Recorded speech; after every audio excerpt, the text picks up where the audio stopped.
नमस्कार दोस्तों, मैं हूं धीरज। आज हम लोग बात करने जा रहे हैं ई सिगरेट, जिसपे अभी हमारी संसद में भी बहुत पक्ष विपक्ष दोनों की बहुत बहस चल रही है। तो यह ई सिगरेट निषेध विधेयक 2019 भारतीय संसद में बहस, तर्क और ऐतिहासिक निर्णय।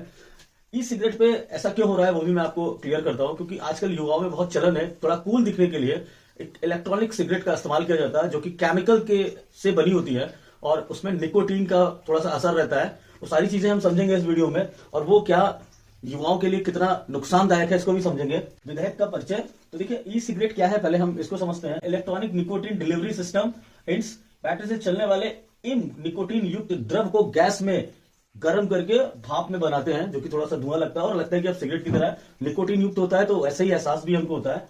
विधेयक का उद्देश्य क्या है? ई सिगरेट के उत्पादन, आयात, निर्यात, परिवहन, भंडारण और विज्ञापन पर पूर्ण प्रतिबंध लगेगा। ठीक है। उसके अलावा सार्वजनिक स्वास्थ्य की रक्षा करना, युवाओं में नशे की लत को रोकना। देखिए, युवाओं में क्या ना, इसको ई सिगरेट को लेकर थोड़ा सा कूल रहते हैं, उन्हें लगता है कि हम बहुत कूल हैं।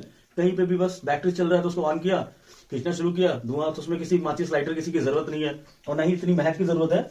आगे देखते हैं सरकार का, गवर्नमेंट यानी सरकार का क्या पक्ष है, समझिए।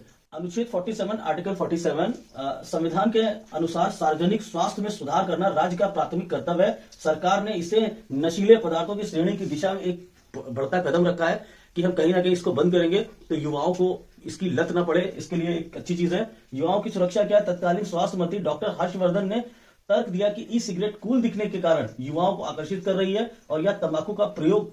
ठीक है। आप क्या होता है, अभी आप ई सिगरेट पी रहे हो, आपको लत लग जाएगी, जब आपको हैबिट होने लगेगी तो फिर आप सिगरेट बहुत आसानी से शुरू करने लगोगे। तो ऐसा ना हो कि ई सिगरेट कूल दिखने के चक्कर में आपने शुरू तो किया, फिर आप बाद में पारंपरिक सिगरेट पे चले जाए, है ना, ऐसा भी ना। अब देखिए, WHO की सिफारिश क्या है? विश्व स्वास्थ्य संगठन WHO ने माना है कि ई सिगरेट जो है ना, वो लोगों को बहुत आसानी से आकर्षित करती है, खासकर युवाओं को, और ये काफी नुकसानदायक भी है। ठीक है। विपक्ष के तर्क, ये भी जानना बहुत जरूरी है।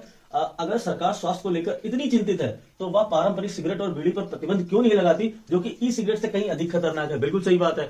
अगर आप ई सिगरेट को बैन कर रहे हो तो अगर आपको स्वास्थ्य की चिंता है तो आपको पारंपरिक जो सिगरेट, बीड़ी, तंबाकू, गुटखा ये चल रहा है ना, उनको भी पूरी तरीके से बैन कर देना चाहिए। तो लगेगा कि हाँ, सारी चीजें सही है, विपक्ष का कहना सही है, मुझे जहां तक लगता है। बाकी आप लोगों की राय है। आगे देखिए, तो लेकर सरकार बहुत ज्यादा स्ट्रिक्ट है, सजा का प्रावधान। ठीक है। ये क्या है, इसको भी समझ लीजिए। पहला अगर अपराध है तो 1 साल तक की कैद, 1 लाख रुपए तक का जुर्माना। ई सिगरेट यूज करना, बेचना और ये सारी चीजें। दोबारा अगर ये अपराध किया तो 3 साल तक की कैद या 5 लाख तक का जुर्माना होगा। तीसरा, स्टोरेज, 6 महीने तक की कैद और 50,000 रुपए तक का जुर्माना। सरकार की तरफ से सजा का प्रावधान यही है। पहला अपराध 1 साल 1 लाख तक का फाइन दे सकती है, दोबारा अपराध किया अगर तो 3 साल तक की कैद और 5 लाख तक का जुर्माना, और अगर स्टोरेज कर रहे हैं तो 6 महीने तक की कैद और 50,000 रुपए तक का जुर्माना। ठीक है। इसका निष्कर्ष क्या है, इसमें भी हम एक बात करें। तीखी बहस के बावजूद संसद ने जनहित और स्वास्थ्य सुरक्षा को प्राथमिकता देते हुए विधेयक को पारित कर दिया। आज भारत में ई सिगरेट पूरी तरह से प्रतिबंधित है।